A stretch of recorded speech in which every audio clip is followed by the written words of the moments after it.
Good evening and welcome to the August 24th regular meeting of the City of Arcata Planning Commission.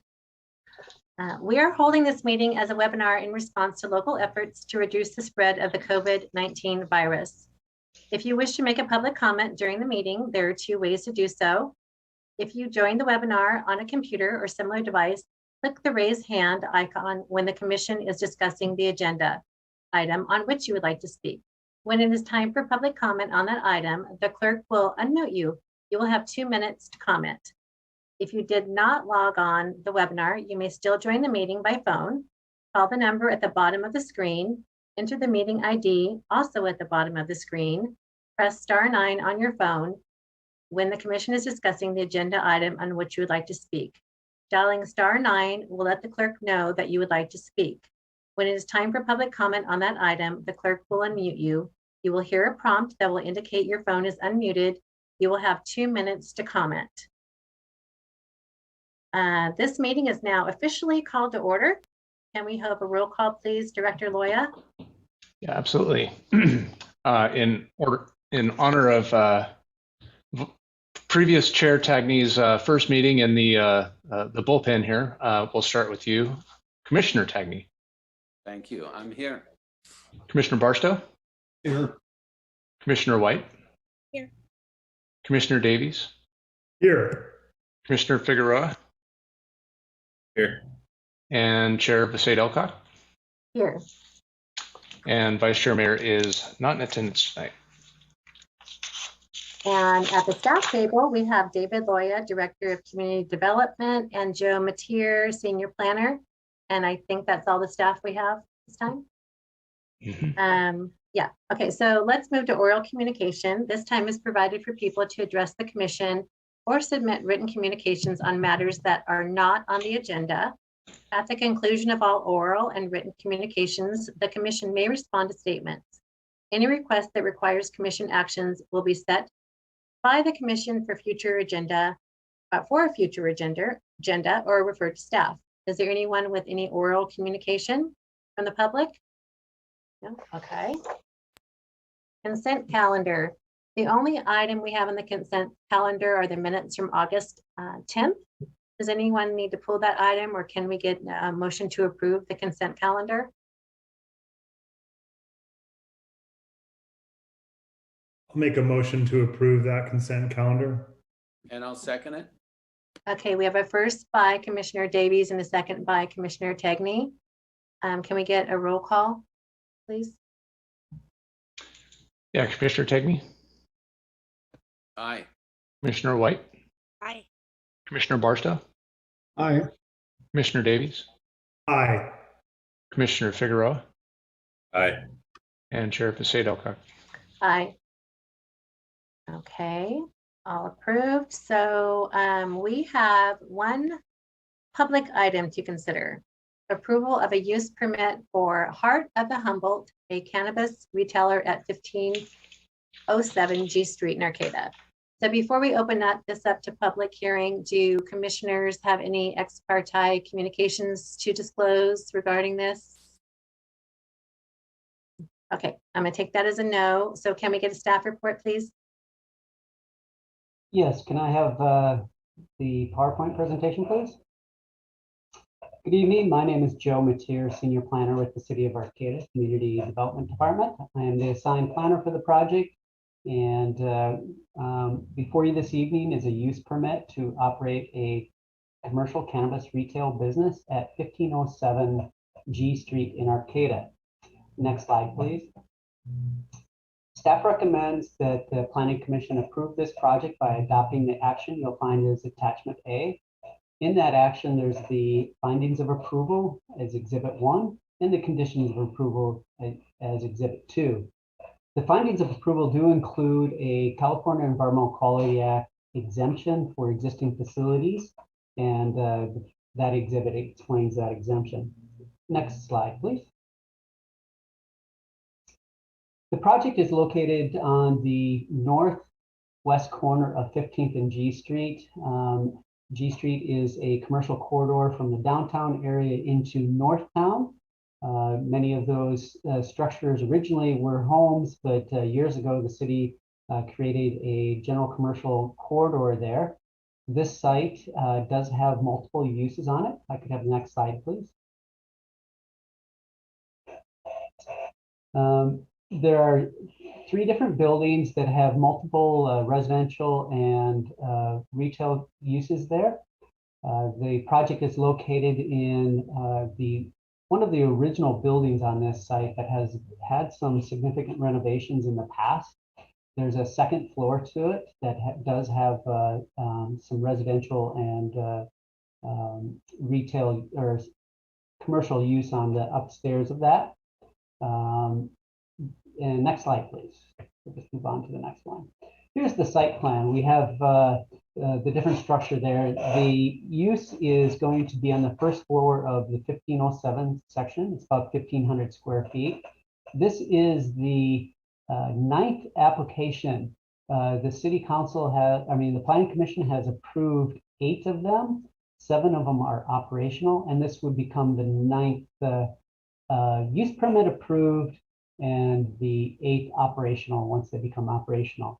With all cannabis projects in the city of Arcata, it does require a commercial cannabis activity permit through the city of Arcata, as well as state cannabis licensing permits as well.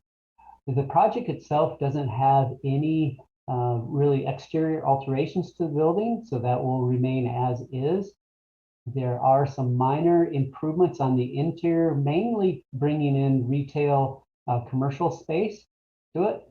The site does have on-site parking that is accessed off of 15th Street. There is, like I mentioned, several other businesses, non-cannabis businesses located at this site as well. Next slide, please. The area outlined in red is the area where the cannabis retail sales will occur. You do have a number of entrances to this space, either on G Street or through the parking lot off of 15th Street. And then there's another entrance to the north. Those will be secured areas. Both the east and the west entrances will have control over the entrance of who enters that area. There will be a majority of the floor space of that building will be taken up by either secured locations, bathrooms, or non-cannabis merchandise areas. The area outlined in red will be the area where the controlled cannabis retail sales will occur. Next slide, please. This is a view of it that will show the both south and the west or east elevation. It is in an area that is surrounded by both commercial and residential uses. The staff report does indicate that there are no areas of concern regarding the you do have residential uses within 300 feet, I should say. And there is also the Learning Center, which is a charter school, operates within 500 feet of the building. The charter school location is owned by the same property owner that owns the proposed location for this cannabis retail sales business. The staff report does indicate that I have not been in contact with the Learning Center.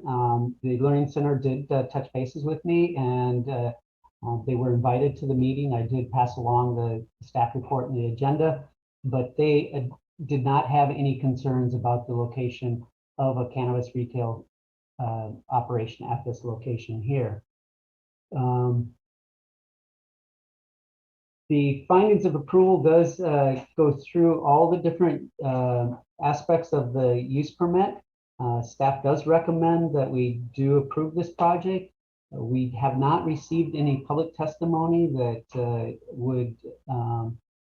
that has any concerns addressed on this project. All the referral comments from the different agencies and departments recommend approval. And I do want to point out that the business signage for the project does have prior approval through a planned sign program. Because of the multiple street frontages on this site and the different tenant spaces, the applicant years ago, property owner, went ahead and obtained approval where the Historic and Design Review Commission approved a set of locations and style of signs. And the applicant has indicated that they will be in compliance with those, the plan sign program. If I could have the next slide, please. Again, staff is recommending that the Planning Commission approve this project by adopting the findings of approval. You'll find in Exhibit A or 1 of Attachment A. It is in compliance with the general plan and all the standards of the land use code, including the specific regulations of the cannabis retail sales and services. They are not proposing any consumption, cultivation, or sale of live plants or display of live plants on this site. The environmental findings can be found in the findings of approval. Next slide, please.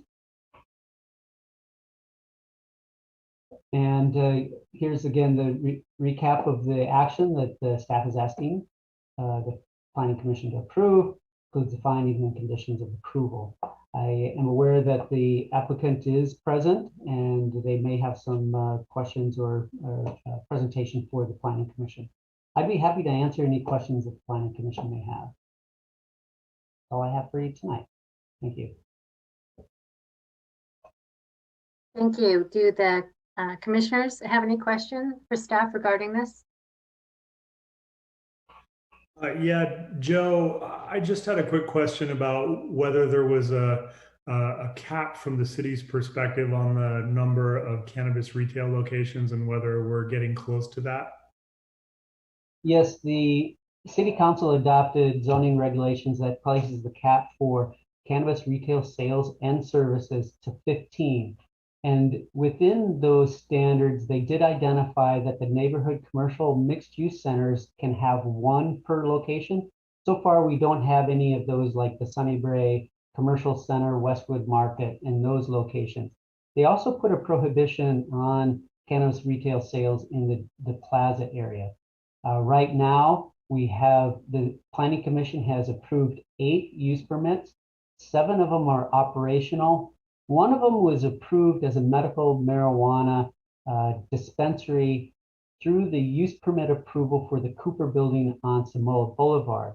We had some early interest and we issued a zoning clearance for a non-storefront operation there, but that business has not secured any cannabis, commercial cannabis activity permit through the city or state licensing that we're aware of. All the other ones, all the other 7 are operational.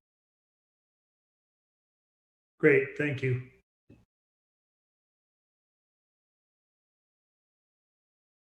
Are there any other questions? Okay. If there are no other questions, we can open this to public comment. And as is customary, would the applicant like to address the commission first? Is the applicant here? Yes. Yeah, the applicant is here. Roy, go ahead. Hi, my name is Roy Gomez. I have been a lifelong resident of Humboldt County and a business owner in the city of Eureka and Arcata. I started a grow shop called The Fertile World out on West End Road and also in Eureka and one in Fortuna. Subsequently started a cannabis business called HMBLDT, which is now rebranded as Dosis. We opened up our first cannabis retail facility, Heart of the Emerald, in the city of Eureka on 5th and B. And we've been operating there for about 1.5 years now. And yeah, we look forward to bringing our business to the city of Arcata.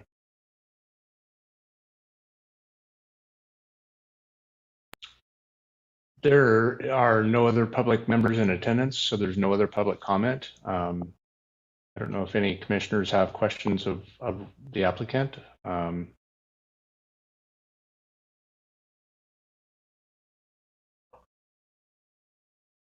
Any questions for Mr. Gomez? Oh, there we go, John.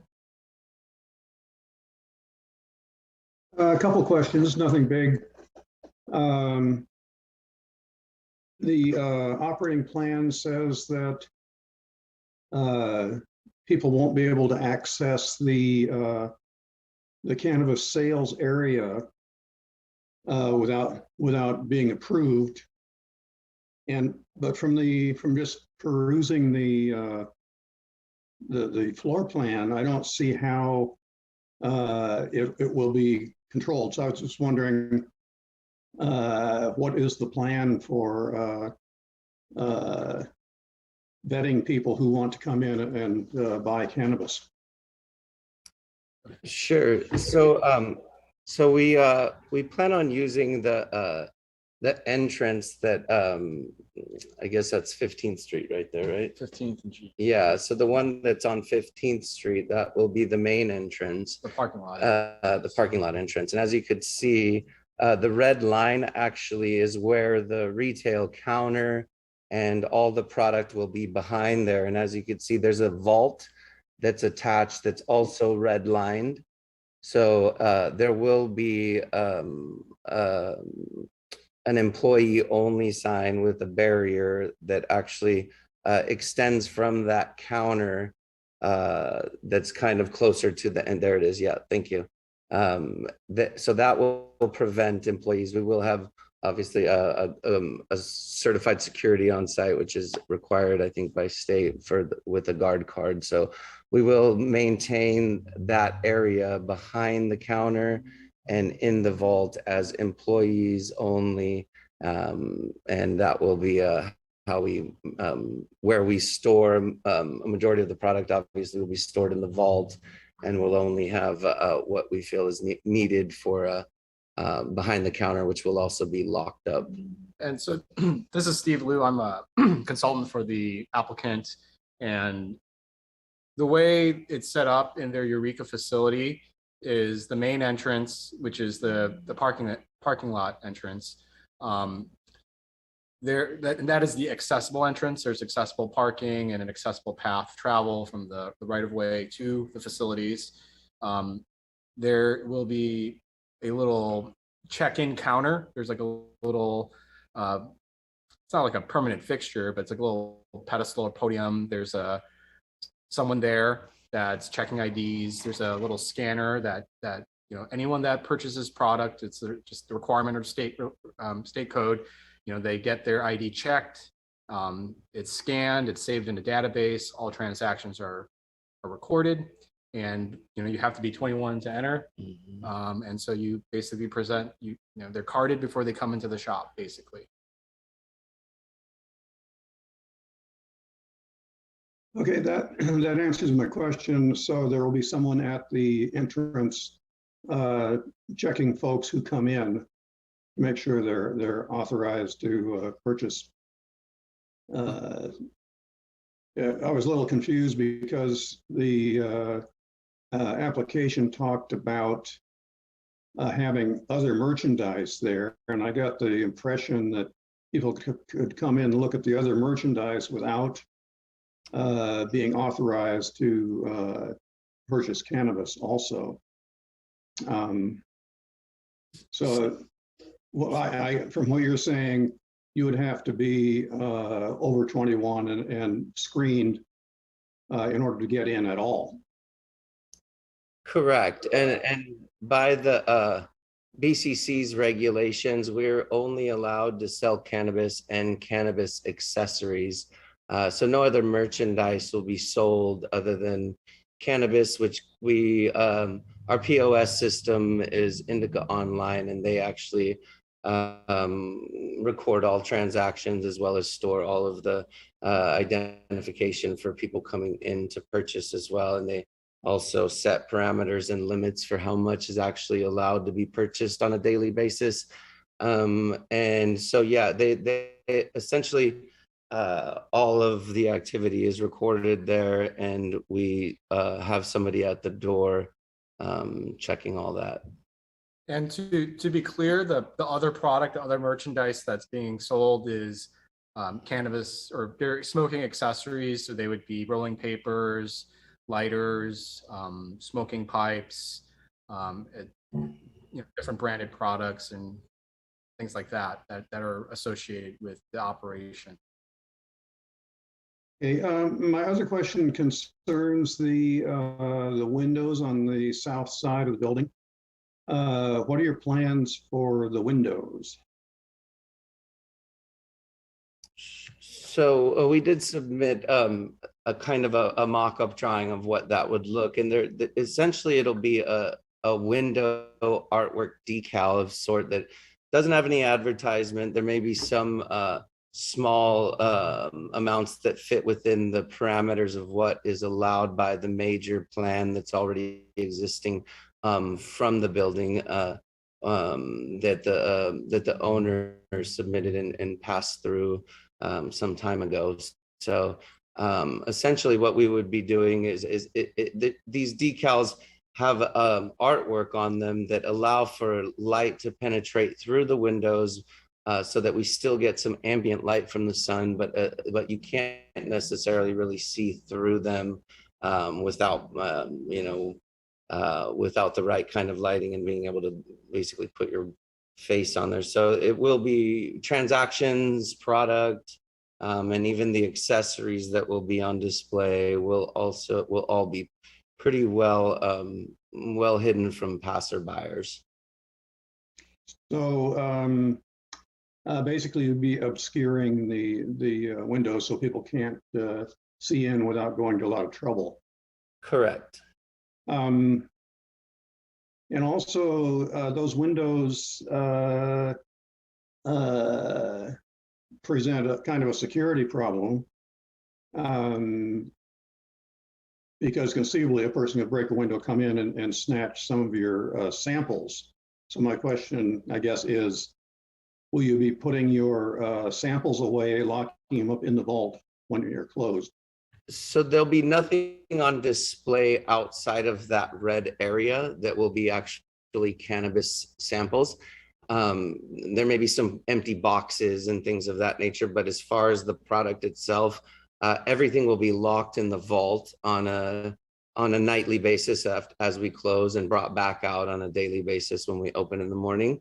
But even then, when that inventory is brought out of the vault, there's they're like jewelry cases that actually have a lock and key inventory underneath, so that it's still in a secure location behind the red, I'll call it the red zone there, that's kind of boxed in. So there won't be anything on display or any real product out, when there's whether it's operational hours or not outside of the red zone there.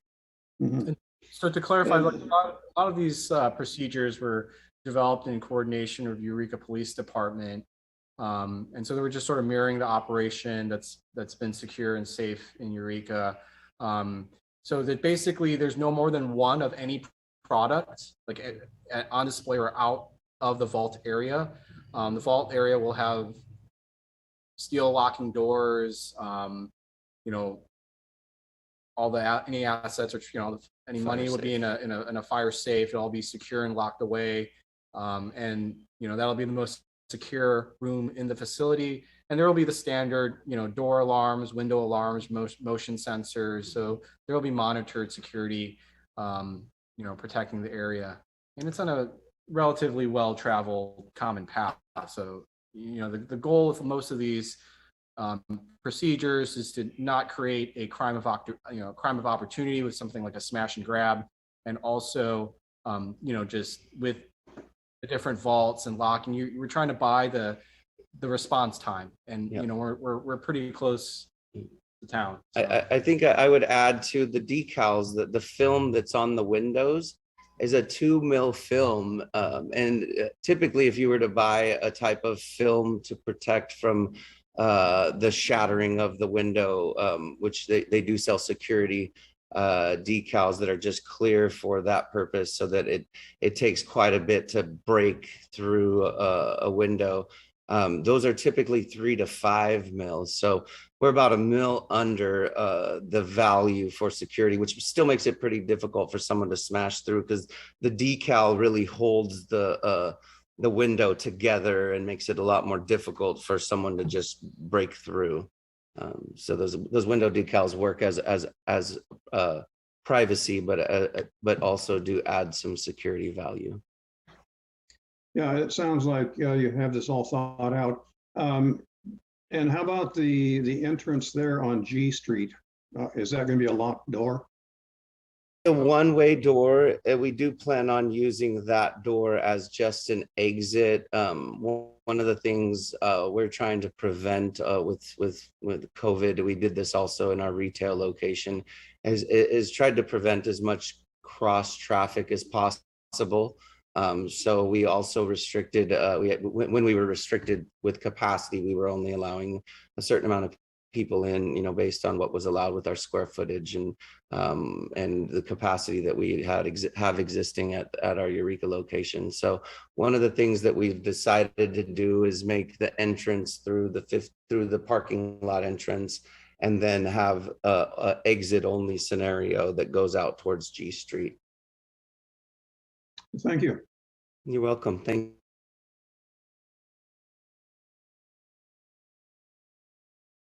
Any other commissioners have any questions for Mr. Gomez or his representative? Yeah, I have a quick question, and this might be better answered by staff. Is there, when these decals get thought up and printed, do they go through some kind of scrutiny with the city about signage? Do they count towards square footage of signage if they end up advertising, or how does that play out?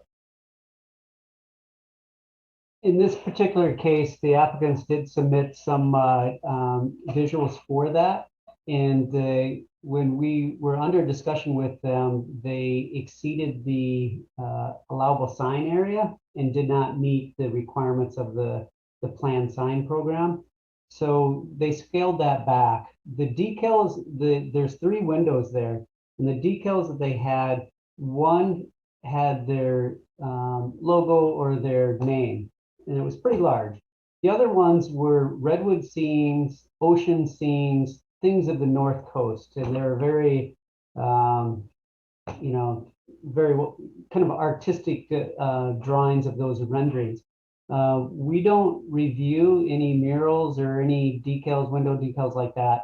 If it's considered a sign, then we have to go through our sign program, our ordinance, to see if they meet those requirements.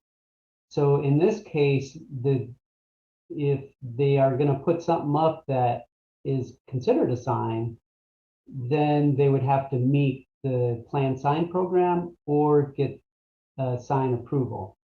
But what I've seen from and heard from the applicants, none of that would occur with those decals.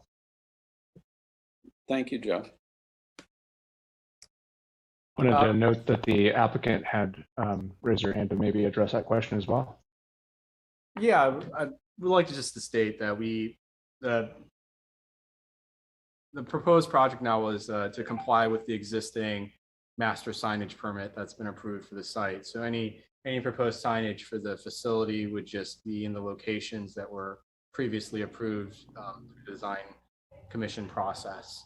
And any of the other signage, like on the windows, which were not part of the original design permit, would be some form of decal or some kind of artwork that would be in character of the region.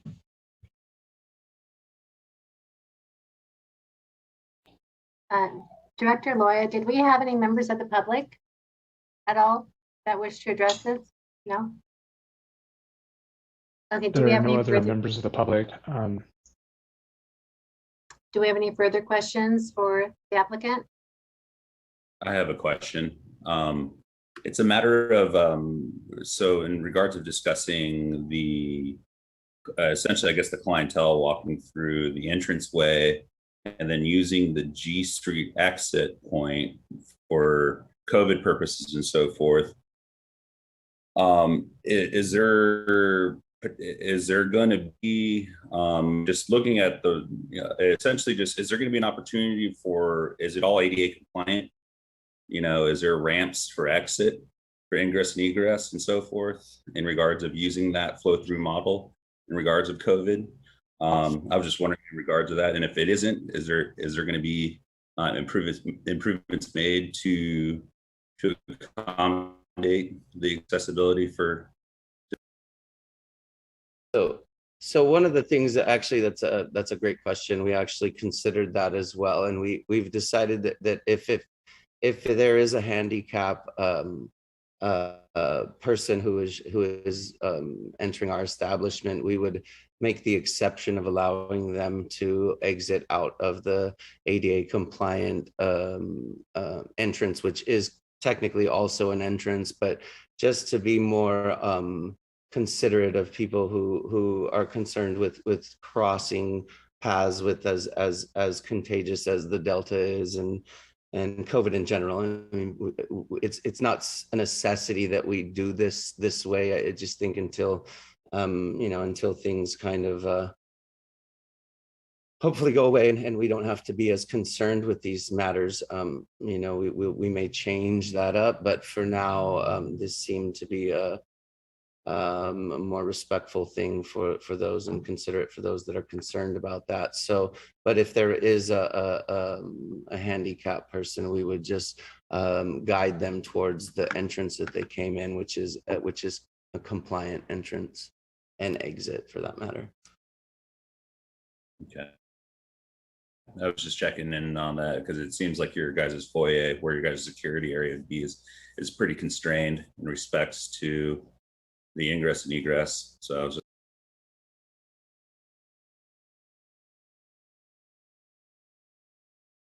Are there any further questions, or shall we close the public comment period? Mr. Gomez, is there anything that you'd like to add before we close the public comment period? No, I don't think so. I definitely appreciate the opportunity and look forward to potentially doing business in Arcata again.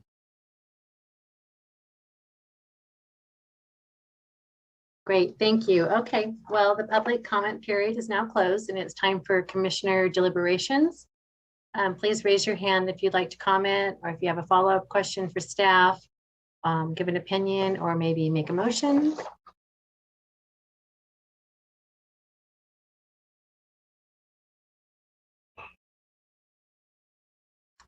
Commissioner Tagney? Yeah, it seems like a very straightforward project that fits within the numbers, and they've done their homework. It looks like a clean application, and I would like to make a motion to approve if we're ready for that. Yes, so we have a motion, a first by Commissioner Tagney. Do we have a second? Second that. Okay, we have a second. Okay, can we get a roll call, please? Yeah, Commissioner Tagney, Aye. Commissioner Figueroa, Aye. Commissioner Barstow, Aye. Commissioner White. I think that was an aye. Commissioner Davies Aye. and Chair Visadelka. Aye. All right. Motion is approved. Congratulations. All right, so move on to business items. David, Director Loya, do we have any business items? Yes. We have no business items. Do we have any correspondence or communications? I do have one. Okay. I'll defer if the commission has any to start. Okay, seeing none. I just wanted to report back to the Planning Commission on the Chapman House ordinance that was recommended to the council several weeks ago. That did go to the council. This was a couple months ago now that the Planning Commission reviewed it and made a recommendation. It did go to the council, got deferred the first time from July 7th to August 18th. And when it came back on the 18th, the council took the matter up and amended the ordinance to include a sunset period after 10 years, that the ordinance would no longer protect the property from the cap on short stay rentals. And so they made one modest modification to the ordinance that was recommended by the Planning Commission and introduced that. The the other item that I'll mention on this related item is that I made the same report out to the Historic Landmarks Committee, and they actually scheduled a special meeting for tomorrow evening to make I'm not exactly sure what their formal recommendation will be at this point, but to have the opportunity to take up a formal recommendation to the city council that they reconsider the limitation that they imposed of 10 years, sort of reasoning that 10 years isn't long enough to preserve that historic resource. And so the Historic Landmarks Committee will be taking that up tomorrow. And then on September 1st, next Wednesday, the City Council will consider either considering the Historic Landmark Committee's recommendation or adopting the ordinance as they originally introduced it with the limitation. So I just wanted to convey that information back to you. I know oftentimes you make recommendations on projects and then the council is the ultimate review authority, and sometimes we forget to bring that information back to you and let you know what happened. So doing that tonight. Will it be coming back to us at all? At this point, unless the council asks for a new recommendation from the Planning Commission, it won't be. And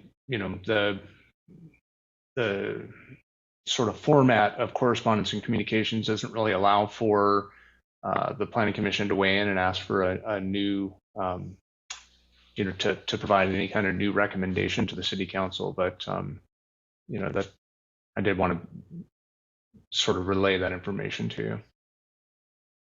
Thank you.